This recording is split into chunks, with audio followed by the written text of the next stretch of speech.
Okay guys, the Summer Wells case. I'm going to take you right back to the beginning, and then I'm going to show you something very interesting. 5-year-old Summer Wells vanished without a trace in her rural Northeast Tennessee home. There are few developments in the investigation into disappearance. The family says Summer's mom and grandmother were gardening with the little girl when she went inside the family home, and they never saw her again. And police say this case is not like the others. Within a couple of days, we have a tip or a lead or have an idea if they've been abducted, if they may be left into the woods. Somebody saw something that leads us hopefully to get an answer to where the child went or if they were taken. We're going to have some tip or lead, and that is the frustrating part for law enforcement in this case and for the public. Police say that she was reported missing by her father. However, her mother was the one that was at home around the time she went missing. So that's where things get a little muddy for us here in the area. If you have information about Summer, if you saw Summer the day she went missing, anything like that, if you captured a photo on a trail camera or surveillance camera, that's a credible tip. At this point, I think they're trying to work out if anybody actually saw Summer alive and well that day. Well, at this time, the circumstances leading to Summer's disappearance are very much under investigation. So it's an active and ongoing investigation, not going to stop until we determine what happened to her. All I can say in that aspect is that they're currently cooperating. Information we have, any lead that comes in, we'll follow up on that, and all avenues are being explored. And like I said yesterday, everything's on the table. Everyone in Summer's case is still a suspect. Me and Candace know for a fact that Summer was abducted. We know that. Can you share with me why you know for a fact or how you know? Well, the reason that I know is because I know my wife, and I know what kind of emotions and the heartbreak that she's been going through, and the way everything happened when she called me. Summer's dad denies that he or his wife, Candace Bean, had anything to do with Summer's disappearance. The parents have not been charged in the case or named persons of interest. The Tennessee Bureau of Investigations, working along with the FBI and the Hawkins County, Tennessee Sheriff's Department, says there is no evidence the little girl was abducted. Nothing pointing to abduction, nothing pointing to foul play, other than her walking outside the house and not being found. She's been interviewed numerous times by not only my agency, but the TBI and the FBI. We don't find anything with that complaint or information related to this case. The mother and all those other people, are they still cooperating? No, they're not cooperating right now. They have attorneys. Is there anything else on that front you want to say or speak about? Not right now. It must be very frustrating for the sheriff and the TBI when there's not a lot to go on in the disappearance of Summer Wells. But you hear that Ronnie Lawson, when interviewed, didn't look very happy and basically pointed out to the public that the family of Summer Wells, Candace and Don, were no longer cooperating with the investigation. Seems strange when you've got a missing 5-year-old. But not wanting to cooperate to help find their daughter anymore.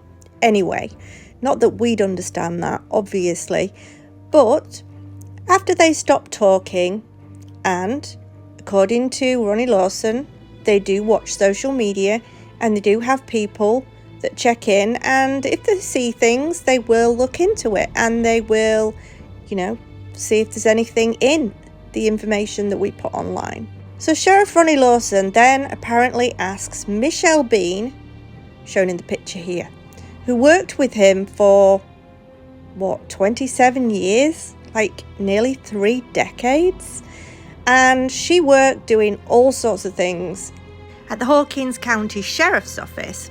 But she was quite close to Ronnie Lawson, and he spoke to her about the case, but asked her to ask YouTube what they thought to this.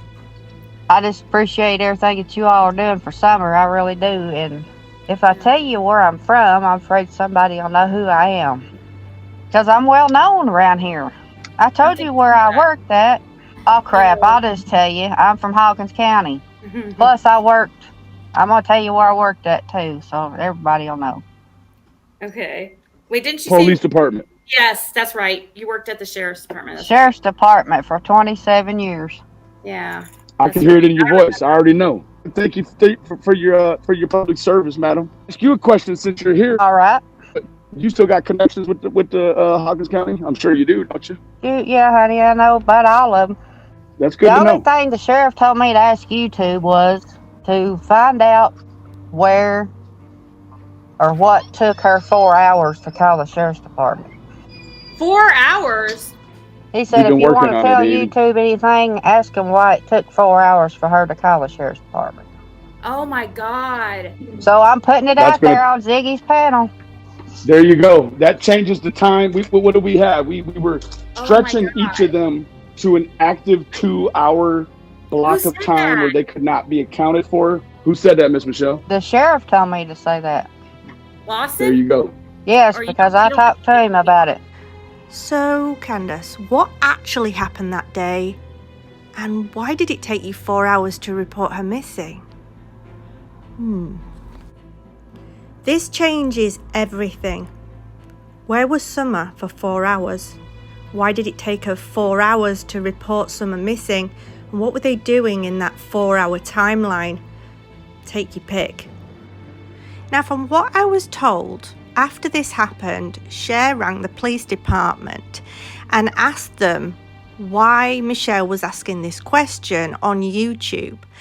According to law enforcement, they said that they had not asked Michelle to say anything on YouTube. So what do you think, guys? Why are they lying?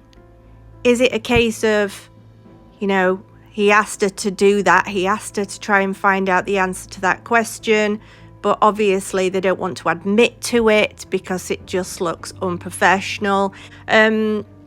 But what do you think? I mean, she obviously knows Ronnie Lawson. She's worked for him for 27 years. She comes on panel and speaks to Ziggy and Benny. I mean, to me, it seemed real. I think that she did. I think that she did speak to Ronnie Lawson. I think that he did ask her to ask this or asked her to find this information out. And I think they denied it for their own reasons. But this is the interview that Leslie Earhart gave at the point when Summer was missing. And let's not forget what she actually says here, that Summer went missing in the early afternoon.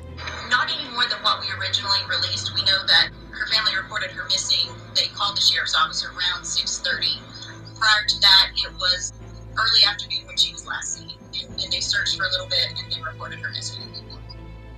So it looks to me, personally, like they're going off what H or what Ali said, what maybe a camera showed when they were in town, maybe one of the shop cameras or when they got the slushie, but they're not going on the family saying that they saw her. It's like they're completely disregarding anything the family says, and by saying she was seen early afternoon, that means that the last person or the last camera is what they're going on. They're not going on the family story, and that's how I look at it. After everything you've seen in this video today, has it changed your thoughts on the timeline, on how long she was actually missing for, on the fact that Ellie seemed to be disregarding the family and the fact that they were planting flowers and all that rubbish? As far as I'm concerned, anyway, that's just my opinion. It seems they're disregarding all of that and they're going on the last time she was actually seen, the last time she was seen on camera or she was seen by somebody else other than the family. Let me know what you think in the comment section, guys. We'll chat. And as always, take care. Bye, guys.